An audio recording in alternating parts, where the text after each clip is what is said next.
क्या आपके कारोबार में भी बंदिश है? क्या आपको लगता है कि आपकी ज़िंदगी एट अ स्टैंड स्टिल है क्योंकि ना आपको नौकरी मिल रही है और अगर आप कोई काम शुरू करते हैं, तो उसमें कामयाबी नहीं होती है? क्या किसी ने बाहर से बंदिश कराई है या क्या आपके नसीब बुरे हैं? इस वीडियो को आखिर तक देखें, आपके सामने ये कहानी खुलकर आ जाएगी। अस्सलाम वालेकुम वरहमतुल्लाहि बरकातुहू। इय्याक नअब्दु व इय्याक नस्तईन। सबसे ज़्यादा कॉल्स जो मुझे आती हैं, एक तो रिश्तों के लिए आती हैं, बच्चों की शादियों के लिए आती हैं और दूसरी जो आती हैं वो कारोबार की बंदिश के लिए आती हैं। देखिए, किसी का कारोबार कोई कारोबार बुरा नहीं है। कोई काम जो है दुनिया में वो हद तक का नहीं है। कोई किसी चीज़ को आप डिग्रेड ना कीजिएगा। हमारे यहाँ हम रिस्पेक्ट नहीं देते लेबर क्लास को। हम समझते हैं कि जी ये बहुत ज़्यादा फ़ज़ूल लोग हैं। कोई पेंटर आपके घर में आ जाए, कोई आपके घर में टाइल्स लगाने के लिए आए, प्लम्बर आए, इलेक्ट्रिशियन आए, इन लोगों की आपको रोज़ ज़रूरत पड़ती है। लेकिन हम लोगों में से कितने हैं जो उनको पानी पूछते हैं, चाय पूछते हैं या रिस्पेक्ट देते हैं? कहते हैं जी बैठें कुर्सी पे बैठ जाएँ अगर वो खड़ा हुआ है। कोई भी नहीं। हम लोगों के यहाँ एक बहुत बुरा रीत-रिवाज है क्योंकि इस्लाम इस चीज़ की ममानियत करता है और मना करता है आपको सख्ती से कि आप किसी को हकीर समझें या कमतर समझें। तो इस दुनिया में जो है ना सबसे ज़्यादा आपकी एफ़र्ट्स को देखा जाता है और आपकी एफ़र्ट्स को एप्रिशिएट किया जाता है और हमें वो अल्लाह नज़र दे कि हम लोगों की एफ़र्ट्स को एप्रिशिएट करें। देखिए, हमें ज़रूरत तो पड़ती ही है, भले वो जिस तरह के आदमी की हो। आपको मोबाइल के लिए, अपने डेटा के लिए आपको मोबाइल वाले के पास जाना पड़ता है, डेटा अपलोड करने के लिए, ठीक कराने के लिए, आपको झाड़ू लेने स्टोर जाना पड़ता है। अब सबसे ज़्यादा जो मेरे लिए मुश्किल काम है वो स्टोर से जाके झाड़ू खरीदना है। मैं झाड़ू लेकर जब मैं सड़क पर जा रही होंगी तो कोई क्या कहेगा, मैडम झाड़ू देती हैं? हाँ, तो क्या हुआ, मैडम झाड़ू देती हैं यार, अपने घर में सब झाड़ू देते हैं। कोई काम बिलो हमारे ज़हनी सोच के नहीं होता। मेहनत को आर नहीं समझना चाहिए।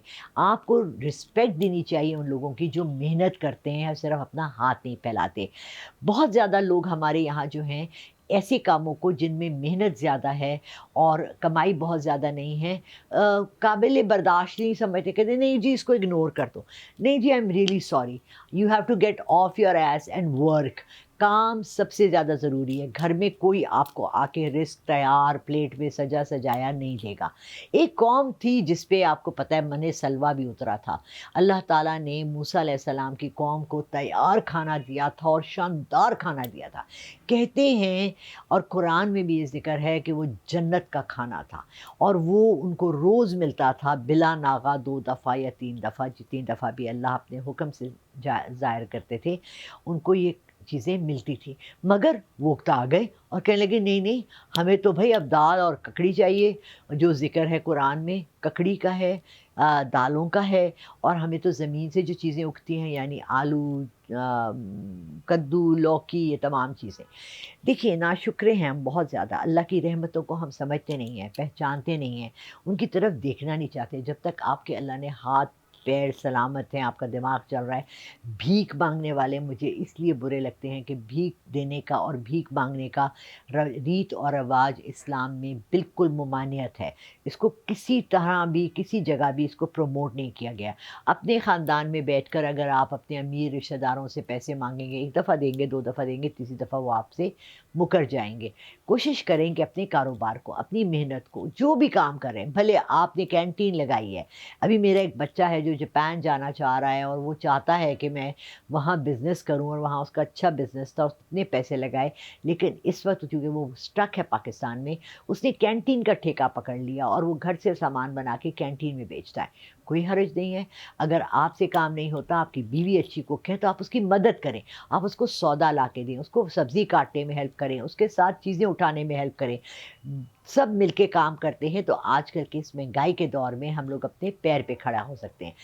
दूसरी बात जो मैंने देखी है कि बहुत ज़्यादा हमारे अंदर है, हम अपनी चादर से ज़्यादा पैर फैलाते हैं। मेरे एक जानने वाले थे, बड़ी खूबसूरत बात की, बड़ी पुरानी है, 1994 में उन्होंने ये बात मुझे की थी। वो जापान में रहकर 10 साल आए थे। उन्होंने कहा जापान में जो आदमी ₹100 कमाता है वो 80 खर्च करता है और 20 बचाता है हर महीने बिला नागा। पाकिस्तान में जो आदमी 100 रुपए कमाता है वो 120 पहले खर्च कर चुका होता है और वो देते देते अगली दफ़ा फिर कर्जे में आ जाता है। कोशिश करें कि जितने आपके वसाइल हैं आप उनके अंदर रहें। अगर आपके वसाइल आपको लिमिट करते हैं और आपको किसी के आगे भिखारी बनाते हैं, जैसे कि एक खातून ने कहा कि जी मेरे एक चचा हैं रिश्ते के जो मेरी बच्चों की फ़ीस देते हैं। मैंने कहा आपके मियाँ क्या आप बेवा हैं? कहने लगी नहीं नहीं अल्हम्दुलिल्लाह मेरे मियाँ भी हैं। आपके मियाँ और आप मिलके अगर इतना नहीं कमा सकते तो अपने बच्चों को सस्ते स्कूल में पढ़ाएं, प्राइवेट पढ़ा लें, कोई फ़र्क नहीं पड़ता। अच्छे इंस्टीट्यूट्स में देखें, बहुत अच्छे अच्छे इंस्टीट्यूट से पढ़कर भी सारे कामयाब नहीं होते। एक क्लास में अगर 35-40 बच्चा है तो सारा टॉप नहीं करता, सारों को बहुत शानदार नौकरी नहीं मिलती। हाँ, बहुत फ़र्क पड़ता है being an HR manager, being an employee. पिछले 25 साल से 20 साल लाहौर में नौकरियां करने के बाद मैंने देखा कि इंस्टीट्यूट से भी बड़ा फ़र्क पड़ता है। मगर अपनी चादर देखें और उसके मुताबिक पैर फैलाएं। और सबसे ज़्यादा मैं हर अपने वीडियो में कहती हूँ, बार बार कहूँगी, फिर कहूँगी, 2 दफ़ा कहूँगी, 3 दफ़ा करूँगी, अब खुद भी नमाज़ पढ़ें और अपने बच्चों को भी नमाज की आदत डालें, छोटी सी उम्र से आदत डालें। देखिए जो माँ बाप खुद नमाज नहीं पढ़ते वो अपने बच्चों को किस मुंह से कह सकते हैं कि नमाज पढ़ो। सो पहले आपने अपनी एक्शन से दिखाना है कि जी हम नमाज़ी हैं। सेकंड आपने अपनी एक्शन दिखाना है कि हम मेहनत कर रहे हैं, हम हक हलाल की रोज़ी कमा रहे हैं। जब आप ये बीज अपने घर में बोएंगे तो ज़रूर एक तनावर खूबसूरत दरख्त निकलेगा जो कि आपके बच्चों को, आपके घर को, आपके शौहर को कामयाब बनाएगा। इन तमाम चीज़ों के साथ साथ हम वजीफ़े भी देते रहते हैं और हम आपको ये भी ज़रूर कहेंगे कि मैंने तो जो पढ़ा था बहुत ज़्यादा, फजर की नमाज के बाद सूरह यासीन के साथ मैंने सूरह मुज़म्मिल शुरू कर दी थी। मगर आज मैं आपको एक छोटा सा वजीफ़ा देने जा रही हूँ। आपका अगर कोई कारोबार बंद है, आपका कोई ऐसा काम है जो नहीं चल रहा जिस तरह आप सोच रहे हैं, सुबहान अल्लाह व बिहम्दिही सुबहान अल्लाहल अज़ीम। आपने फजर की नमाज के बाद एक तस्बीह अव्वल व आखिर दुरूद शरीफ और आपने मगरिब के बाद एक तस्बीह अव्वल व आखिर दुरूद शरीफ के साथ पढ़नी है। देखिएगा कमालात मेरे अल्लाह के कलाम के, किस तरह से आपका रिस्क में फरावानी आएगी, बंद कारोबार खुल जाएगा। वो दुकानें जिन पे कोई कस्टमर नहीं आता वहाँ कस्टमर्स का हुजूम हो जाएगा। अल्लाह की रहमतें हमारे साथ रहें और हमें सरात मुस्तकीम पे चलने की तौफीक अता करें। कोशिश करिए कि अपने बच्चों को और ख़ुद अपनी ये आदत बना लें कि आप जो है नमाज के पाबंद हो। जहाँ भी काम करते हैं यकीन माने पाकिस्तान में हर जगह ये सहूलत हासिल है कि आप नमाज बासानी पढ़ सकते हैं, मर्द हो या औरत हो। ये कहना कि जी मैं औरत हूँ, मैं दफ्तर में सबके सामने एक कोना तलाश कर लें, उसके सामने कुर्सी रखें और बैठ के नमाज़ पढ़ लें, बट नमाज को नहीं। इसको कहते हैं नमाज को कत्ल कर देना, मार देना। मर जाती है आपकी नमाज अगर आप उसको वक्त के साथ नहीं पढ़ते। सुबह वक्त नमाज और अपनी हर काम के अंदर अपनी नमाज के लिए टाइम निकालें।